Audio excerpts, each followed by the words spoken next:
I want to give a big thanks to Media Temple. If you're looking for web hosting, just go to pencilversuspixel.com/Media Temple and get 25% off. Just use the code PVSP at checkout.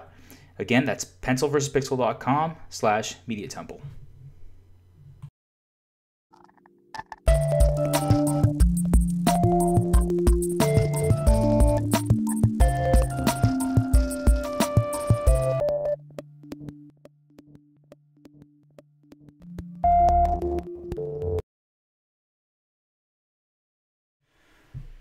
Hey everyone, welcome to Pencil versus Pixel. My name's Caesar, and I have the pleasure of being joined today by Joshua Smith, also known as Hydro74. What's up, Josh? How's it going?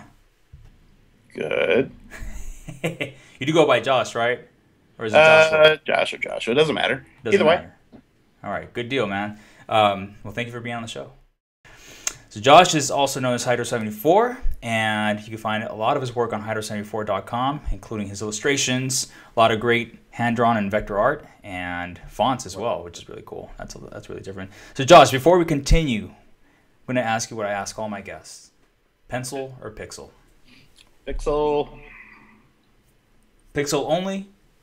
Yeah, I mean, I can doodle, but I've gotten so digital in how I do things where the since I use a mouse, I know those tendencies and Apple Z shit, it makes a big difference.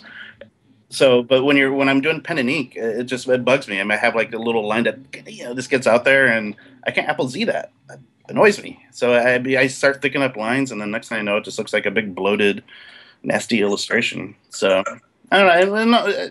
I mean, I enjoy the pencil. I wish I could draw better, but I don't know. I can throw something to Illustrator and be like, all right, cool. So Josh, I've given a little bit about what you do, but let's get to know you a bit better. What's your story? Well, I guess I'll tell you the Cliff Note kind of version of everything. Because a lot of people don't really realize that, I'm not some sort of overnight success. I mean, this Of was course this you are. actually, Come on, dude. well, No, I, I'm kidding. but no, it's just one of those things where, I wasn't really meant to be a designer. It was one of those things where I never anticipated or even wanted to be a designer. That was the worst career choice ever.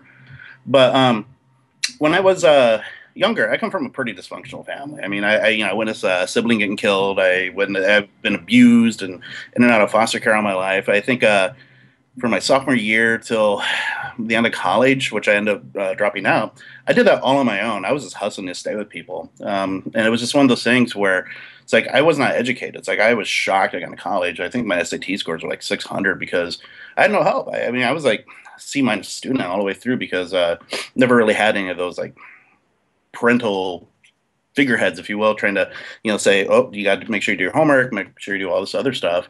And the only way I knew I could survive, because my maturity rate at that time was pretty low. I think it was just because of all the years of just abuse and all the dysfunctional shit that went on with it. Oh man. So yeah, so basically, I wasn't very educated, and I remember right before, I think it was my sophomore year, we had some issues. I went to a boys' home. My mom got in trouble with the law, which is something my stepdad set up. So it wasn't really her fault, but it was something that kind of haunted us from the past. And, it was just a weird, I mean, I could tell you the whole story over beer someday. I mean, it's really fucking complicated. But we got to a point where we had to make a choice because my stepdad came up and kidnapped my sister, and then we had to go and get my daughter, or not my daughter, I'm sorry, my sister back. And my dad didn't want anything to do with us. He was done with it. My stepdad, actually. And so for a week, my mom was spending whatever money she had on like shitty hotels, and we're eating ramen and doing like the little 59-cent hamburgers from McDonald's just to stay afloat. And so she gave me a choice. She's like, "Well, you have a choice: either stay in school or go stay with a friend, and then once I get settled, I'll come back and get you." I was like, "Well, I'm gonna stay in school because it's like I'm not ready for the real world. No, I mean, no, by no stretch of the imagination am I ready for the real world." And so I went to live with a friend, and that was the last time I saw my mom until probably my junior year in college. And so what happened was when I was there for about a week, again, foster care, because before that I was heavily abused, and it was me and my brother and my sister, or two sisters, I think it was. They weren't abused; it was just me and my brother. So we lived quite a bit of our time in foster care, and they ended up getting adopted to another family. I mean, like I said, it's a really good. My life story is kind of a clusterfuck, but So I went back into the foster care system. Then my aunt and uncle on my dad's side, found out that I was in the foster care system, took me in, and within 6 months, they ended up kicking me out because they weren't getting money from the government to support me. I mean, this is my aunt and uncle. So again, instead of going to foster care, luckily I was working at McDonald's, and I made really good friends with this girl. And it's like one of these weird things. Like there's no sexual attraction, which is kind of shocking that her parents actually allowed her to convince them to take me in, but they did. And so she kind of became like this kind of sister figure. And I'm actually shocked because for like the 2.5 years I stayed with her, it's like we never had like one romantic moment. And I mean, she wasn't bad looking by any means, but I guess in my mind, she became kind of like a sister figure. And not only that, but I didn't want to, ruin any trust with them. So, I do high school, and I mean, they didn't really give like the support as far as like, making sure you're doing your homework, just how you plan for college sort of thing. I was just doing my own thing. I was working 30 hours a week over at Pizza Hut during the time, and then, spending all the other time in school and hanging out with friends. And I remember towards the end of it, just because my life was kind of fucked up, I talked to the guy who, the father, told him, it's like, you're kind of like the closest thing I've ever had to a father. It's like, I just want to say thank you. It's like, it's nice to have a little bit of stability. This feels like I'm finally in a family. And he just looked at me and said, I'm not your father. I'm like, whoa. So pretty much the end of my senior year, I kind of become like this little introvert. And then once I graduated, they pretty much asked me, he's like, well, you graduated, so you need to move out. I was like, okay.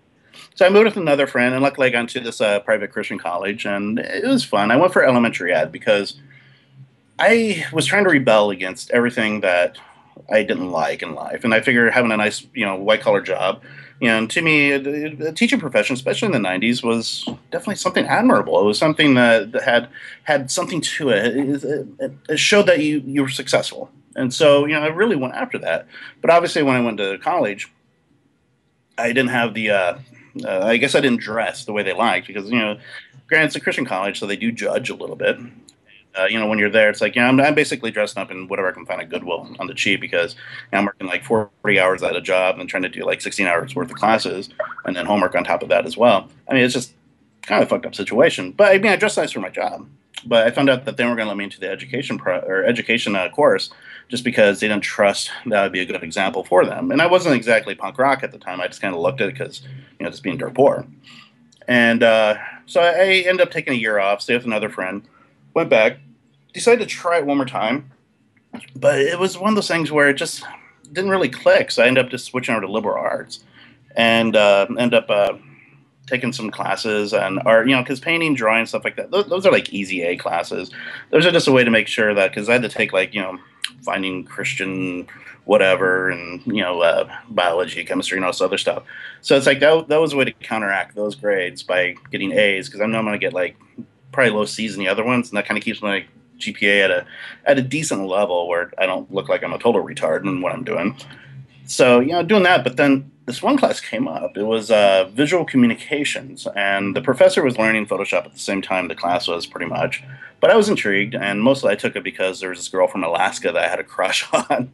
I mean, she was taller than me, but, it had just been rad to hang out with her in the class and all that. I never had the courage to say anything, but, when you have a crush on somebody, why not take a class, And, it was fun. We did some really shitty movie posters. We did some really bad perfume bottles and like CDs and stuff like that. And even put together like a really crappy GeoCities website. I mean, it was like basically Design 101 without the 101. It's basically the free handbook that you get if you get like an Adobe box that's like, make these things, And so, we did. But what was fun about it is I teamed up with a friend. We put together like this Christian music website called Puddlegum back in the day, and they were super psyched about it. And I did these really bad looking like Powerpuff meets Jap animation looking characters. And honestly, I probably should have stuck with it because I mean it was pretty close to Tokidoki stuff, but very close to Powerpuff Girl too. So I mean it's like this weird kind of hybrid. But I was just kind of into it. And if I can dig them up, I don't even know where they're at. Some too. I mean, they're shitty, but maybe I was onto something before I was onto something, But we stuck up on the website, and then I had this record label hit me up, and they asked the guys who did the art for it, and sent the email over to me, and then they wanted to offer me like $500 to draw a CD cover. I'm like, okay. I mean, $500 is a lot of money. I mean, shit, I'm working like 40-hour week and working at Outback Steakhouse, and I'm making like $200 a week if I'm lucky, you know?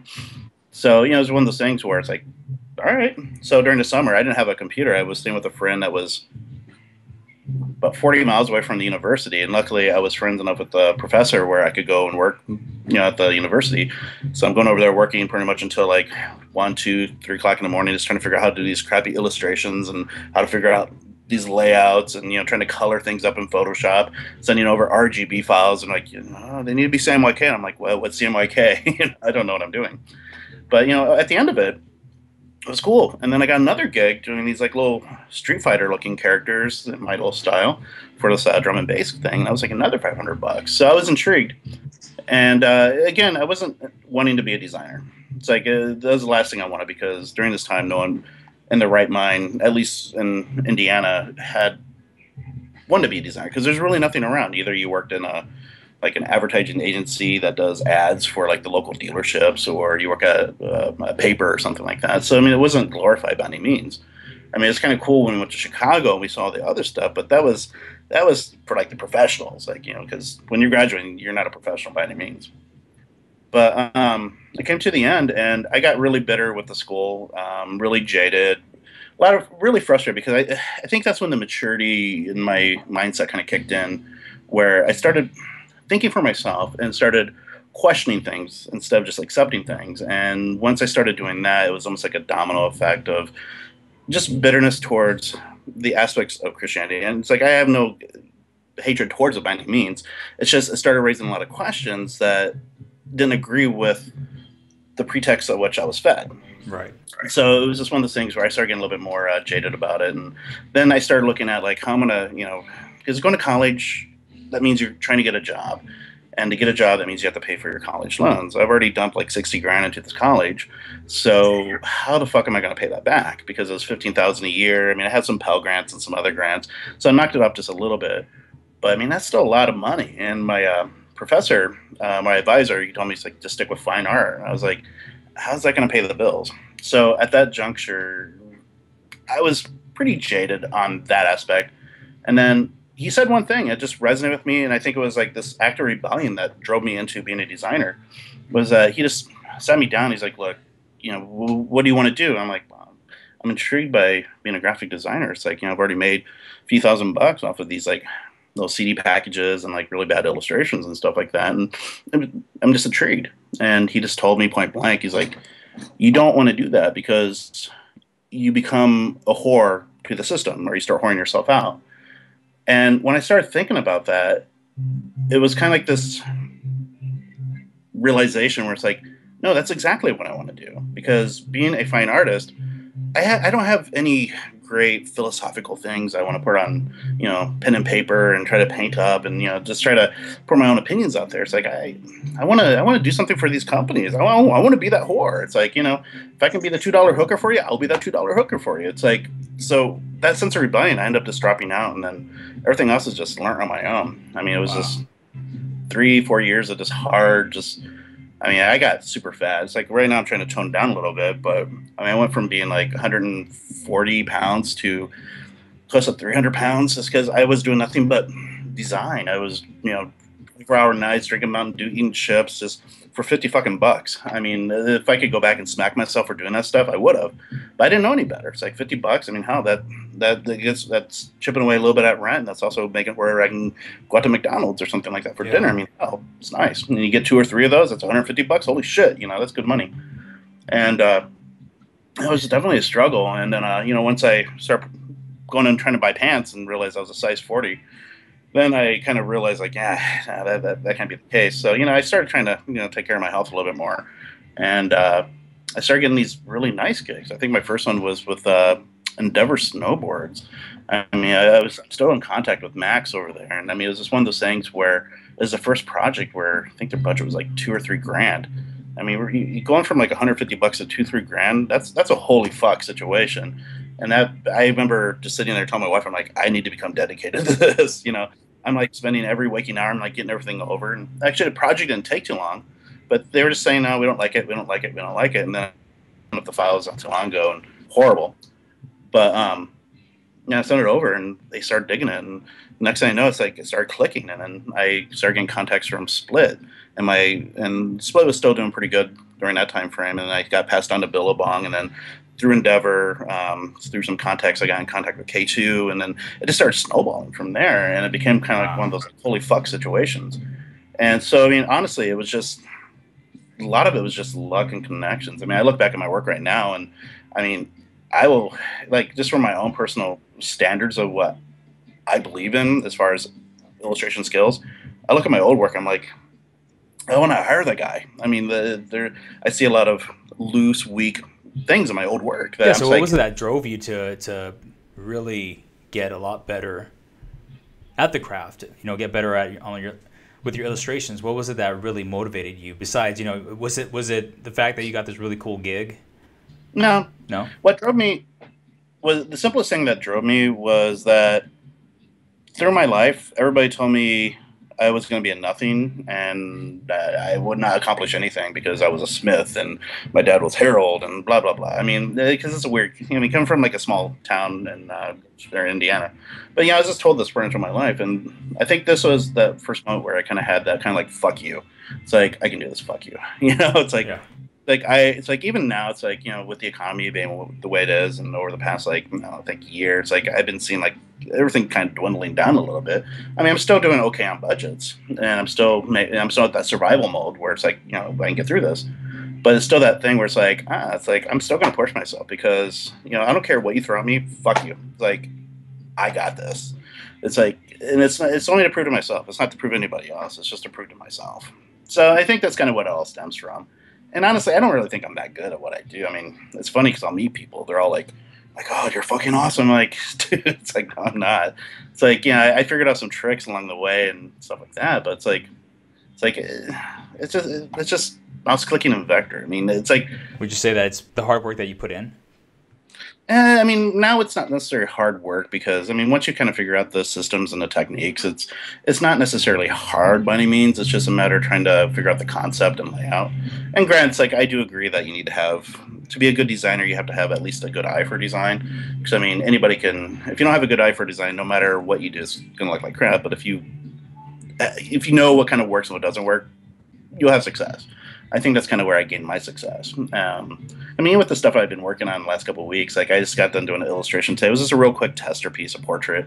It was shitty, but it was just one of those things. I'm like, oh god. So it's like I want. It's like it's pissing me off because it's like I know I can be better than this. Like I'm looking at this piece and I'm like, ugh. And so it's just funny when people get all fanboy, I guess. Because I mean, there's a couple guys locally that I hang out with, and they get all excited. I'm like, it's like, dude, it's like, trust me, it's like you don't know my life. It's like I'm borderline alcoholic. I drink way too much coffee. It's like I'm the type of guy where it's like I'm walking, I bend over and I fart. It's like I have no control over my flagellants anymore. I mean, come on. It's like you don't want to be this dude. You didn't want to get the work where you weren't getting paid that much. You wanted to get work where you wanted to get paid a little bit, at least a little bit more. Um, what did you do to attract that kind of work, or did you pitch a lot? Did you go out there and you started pitching to so many people, or was it something was it word of mouth from past clients and friends?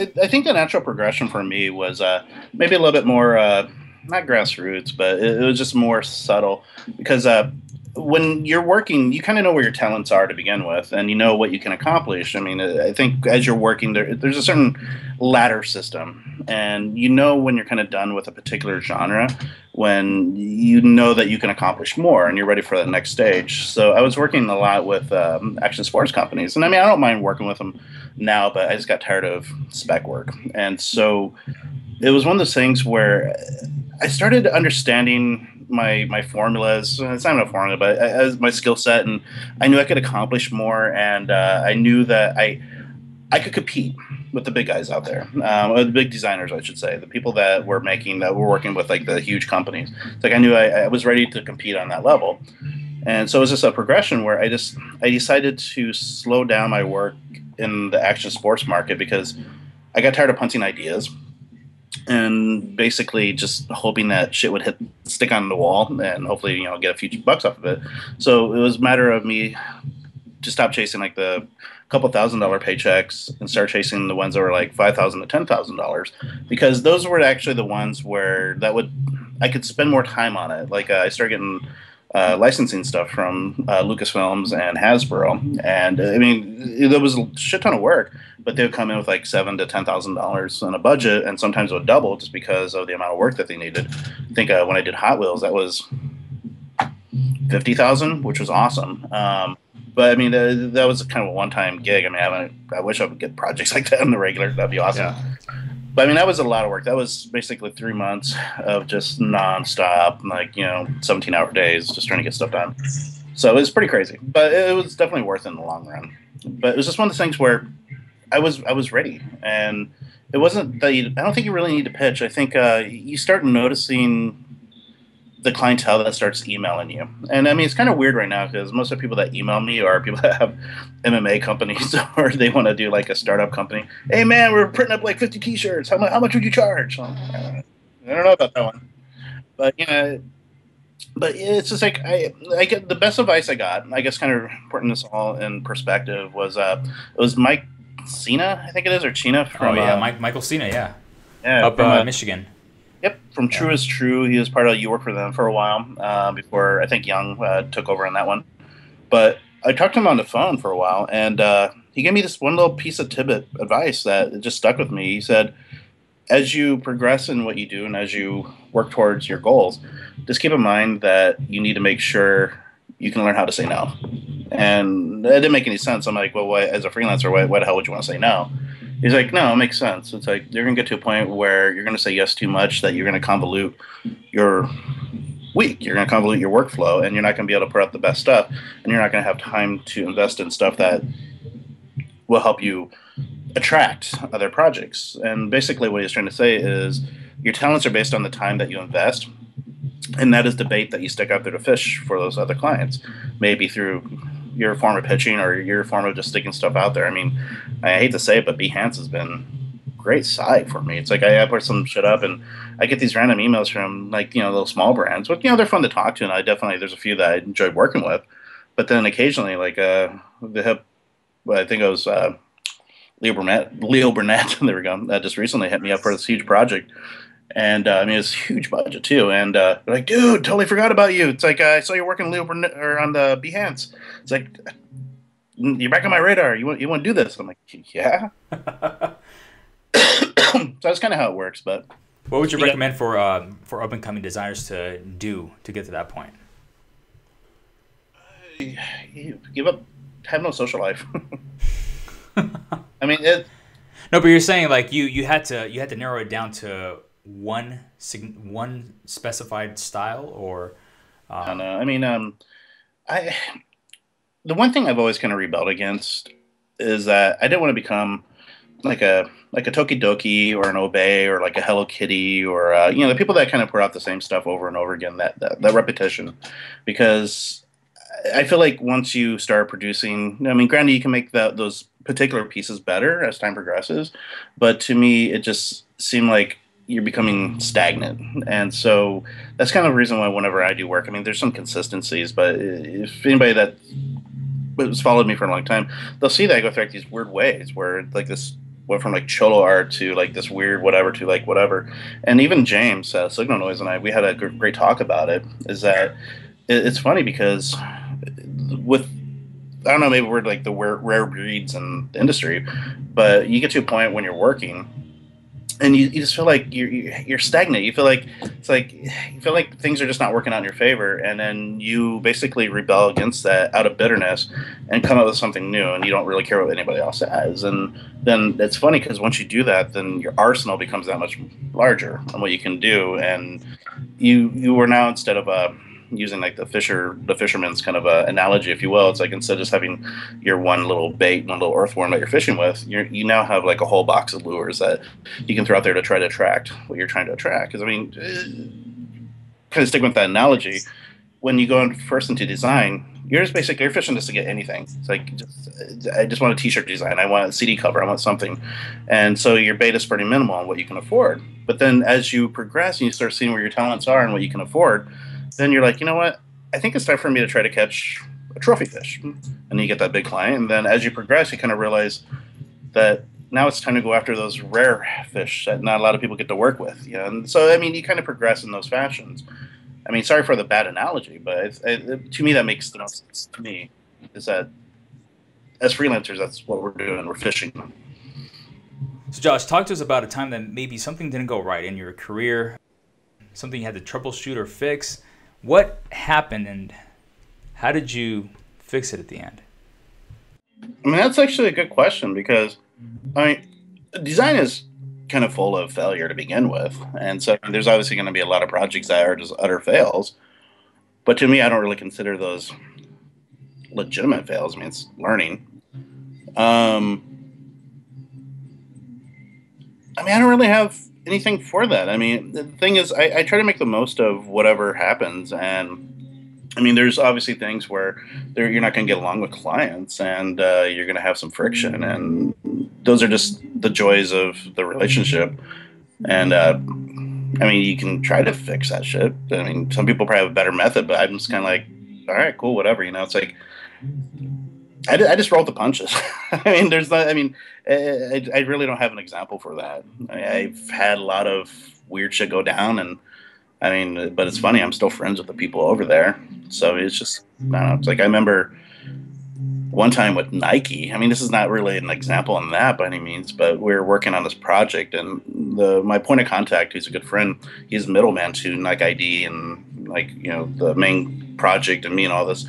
So it got to a point after weeks of going back and forth, trying to figure out what they wanted, kind of finding out it's like, you can't make the points too sharp because it's going to be it's going to be vinyl that's going to be iron on. And you're just kind of like, I wish I knew that from the very beginning. And it got to a point where I was getting yelled at by the main people saying I'm missing deadlines. I'm like, I get these things over to you within 24 hours and there's like 30 different pieces that need to be revised. I mean, I think that's kind of fair timeline, for revision.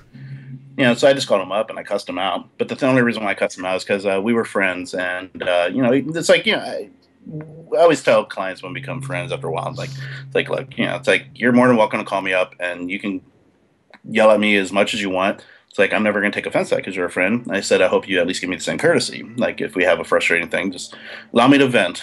I said, and, on the same token, I want you to vent too. And we were still friends, but it was just one of those things where we were able to kind of go and cuss at each other, try to figure out what the hell was going on. We just found out it was just he was the middleman, and a lot of things just weren't making sense. But I mean, that's not really an example to your question by any means. I mean, I think there's better ones that other people probably dealt with. Oh, but that makes sense. I mean, that happens a lot. It happens a lot, especially in design, when you're working with clients and you're trying to get things going, and someone doesn't like something.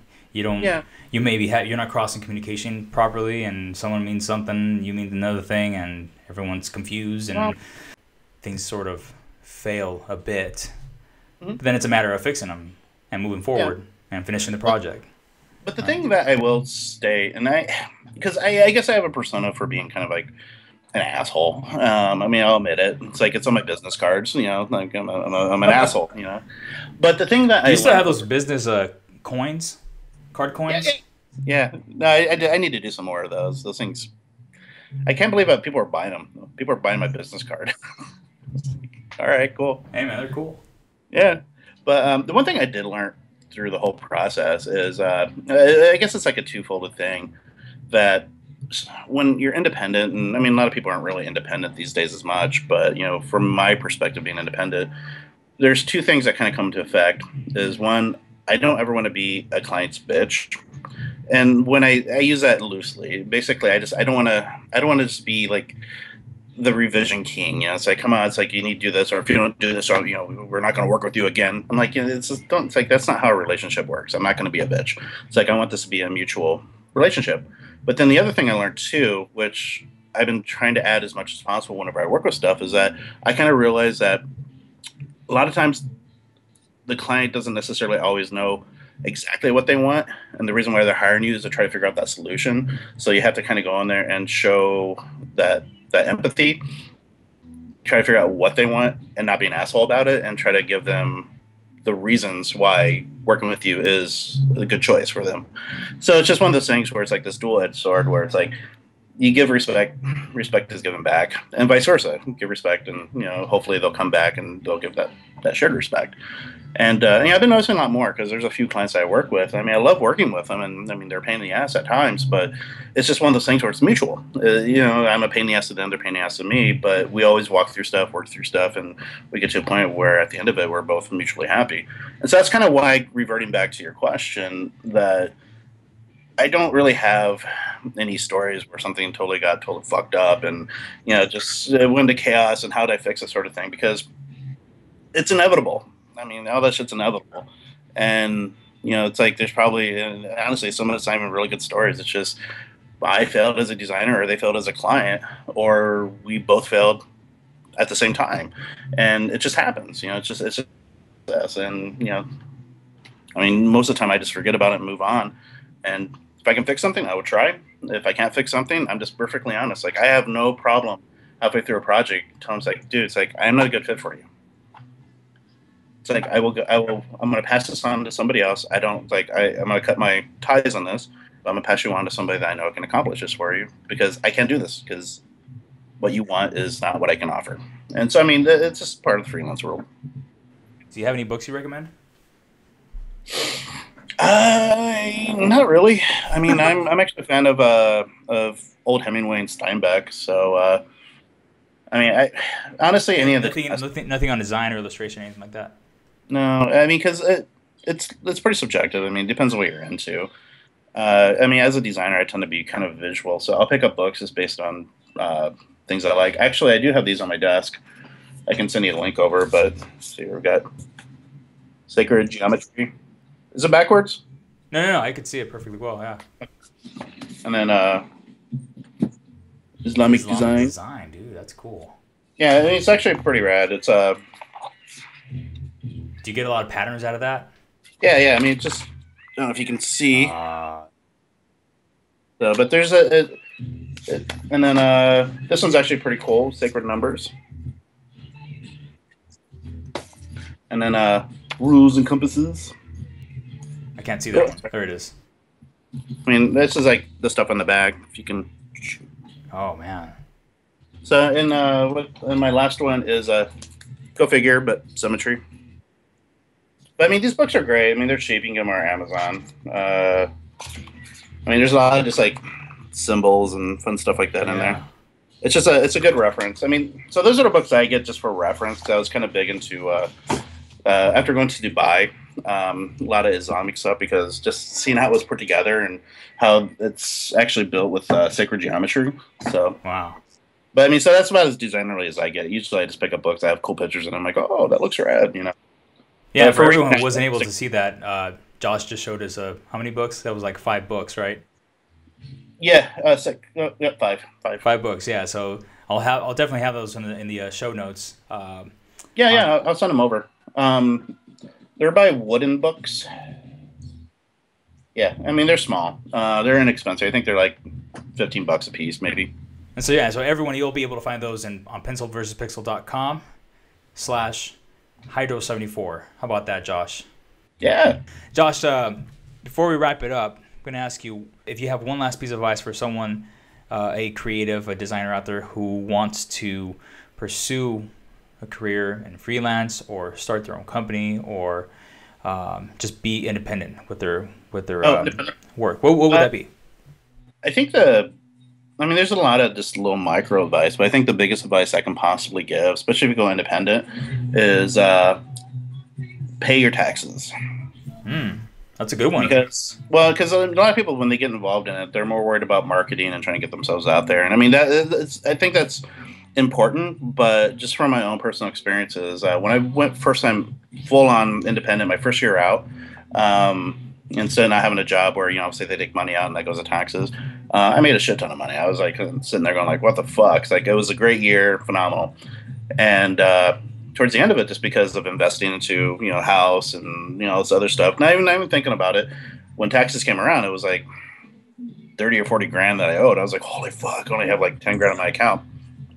Because, the way it is in freelance, it's either feast or famine. Yep. And so, when the feast is on, you're getting all your money, but when that money comes in, you're paying bills, trying to get caught up with shit, And then when it's famine, you're kind of like, oh shit, maybe I shouldn't pay that whole credit card bill, So it was just one of those things. And so when you miss a year, and I did, it just starts this downward spiral. And I mean, I'm still paying like I don't think actually I think a lot of designers go through this.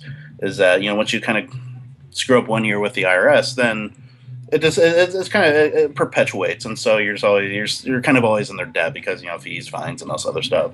So I would definitely say if you're going to go into it,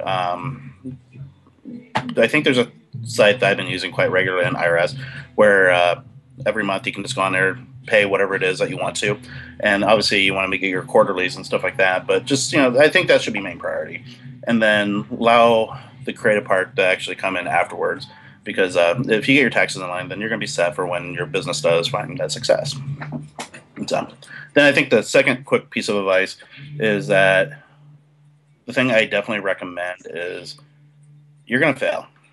It's inevitable. You're going to have hard times. You're going to sit there questioning why you're even in this. And if it's something that you're truly, truly passionate about and you have someone to support you, maybe family or a spouse or friends, whoever.